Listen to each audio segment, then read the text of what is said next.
Today, we're breaking down a really important conversation between two of the people who are literally building our future, Dario Amodei, the CEO of Anthropic, and Demis Hassabis, the CEO of Google DeepMind. This was a big one, so let's get right into it. And look, to really get a sense of how huge this was, you just have to hear how the moderator put it. This wasn't just another tech panel, right? This was a summit. It was like getting the Beatles and the Rolling Stones in the same room to talk about the future of music.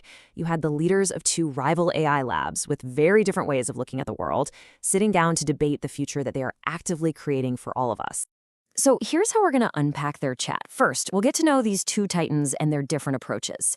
Then we'll dive into the big one, the race to AGI. After that, we'll look at what this all means for our jobs. We'll explore this powerful idea of technological adolescence. And finally, we'll touch on the massive global challenge of navigating what some are calling the Great Filter. Okay, so let's start with the two guys at the table. On one side, you have Dario Amodei from Anthropic. Anthropic is what's known as an independent AI lab, and they make a very big deal about their focus on safety. On the other side is Demis Hassabis, who runs Google DeepMind. That's the powerhouse research engine inside, Google, one of the biggest companies on the planet. They're both at the absolute top of their game, but these different setups are key to understanding why they see the future so differently. And that brings us to the first major place they disagree, the timeline. The big question on everyone's mind is, just how close are we really to creating artificial general intelligence, or AGI, an AI that can basically do any brainy task a human can? And this is where you really see the split. Amodei is sticking to his guns with a pretty shocking prediction, AI that's as smart as a Nobel Prize winner, and not just in one field, but in many, by 2026 or 2027. He even hints it could be faster. Hassabis, on the other hand, is a bit more cautious. He's holding steady at a 50% chance of AGI by the end of the decade. His reasoning? He thinks that the really high-level scientific and creative thinking is just a lot harder to crack than something like writing code. And look, this isn't just them arguing about dates. How fast they think this is coming directly impacts how urgently we all need to start preparing. So what's driving Amodei's super-fast timeline? Well, it all comes down to this one crucial idea, the self-improvement loop. He thinks we are just months away from AI getting so good that it can do pretty much everything a human software engineer can. And once that happens, well, AI starts building the next generation of AI, which then builds an even better version, and suddenly progress just goes vertical. It's exponential. Now, they both agree this loop is possible. They just disagree on how soon it's going to kick in. So if AGI is coming, and it's coming fast, what's the first domino to fall? That brings us to the first major consequence they talked about, the massive economic shockwave and what it means for all of our jobs. And listen to this, Amodei does not pull any punches. He's standing by his prediction that half, not some, but half of all junior-level white-collar jobs could just disappear in the next 1 to 5 years. And he says he's already seeing the beginnings of this inside his own company with things like coding. And this is where it gets really interesting, seeing where they agree and where they split. They both agree that entry-level jobs are going to get hit first and hardest. But Hassabis sees this as kind of normal. Like with past technologies, old jobs go away, but new, better jobs are created.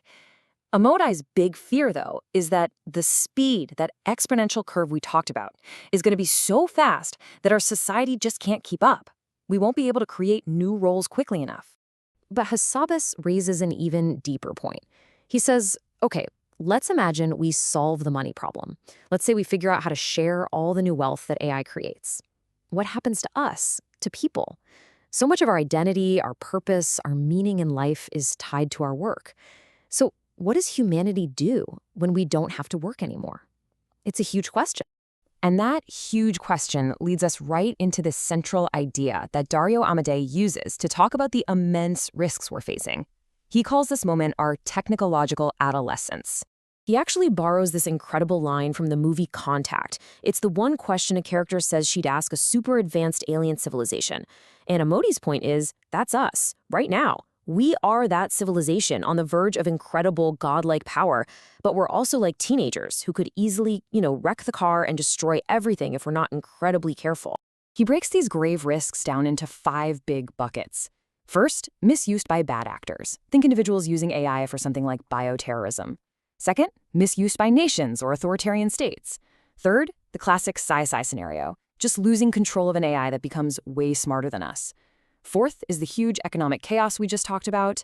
And then there's the last one, which is maybe the scariest of all, the unknown unknowns, the dangers we haven't even thought of yet. But here's the thing, trying to manage all these risks isn't happening in a vacuum. It's happening in the middle of this intense global competition, which adds a whole other layer of danger. This is what some people call the Great Filter. You see, while people like Amodei and Hassabis might want everyone to slow down and work together on safety, that's just not the world we live in. The reality on the ground is an intense, no-holds-barred race, mainly between the US and China, and that competition makes it almost impossible for anyone to hit the brakes. For Amodei, this all boils down to controlling the one key ingredient you need to build powerful AI, those super advanced computer chips. And when someone challenged him on the idea of selling these chips to adversaries, he came back with this really stark analogy. He said for him, this isn't like selling phones. It's like asking, are we going to sell nuclear weapons to North Korea? That's how seriously he views this. So, after all that, where does this leave us? The moderator ends with a really simple but powerful question. He asks them, when we all meet again a year from now, what's the single biggest thing that will have changed? And their answers just perfectly sum up their whole way of thinking. For Amodei, it's all about that self-improvement loop. He says, if we see AI start building AI in the next year, we are going to face both wonders and a great emergency. Hassabis agrees that's one to watch, but he also points to other things, like progress in what are called world models, AIs that have a deeper understanding of the world, and continual learning, so models can learn new stuff without forgetting old stuff. And, he says, if that self-improvement loop takes a bit longer, we might see a huge breakout moment for robotics. And the whole conversation ends on this really poignant note from the moderator. After hearing about the crazy timelines, the massive risks, and the geopolitical race to the bottom, his final thought is maybe the most important takeaway of all.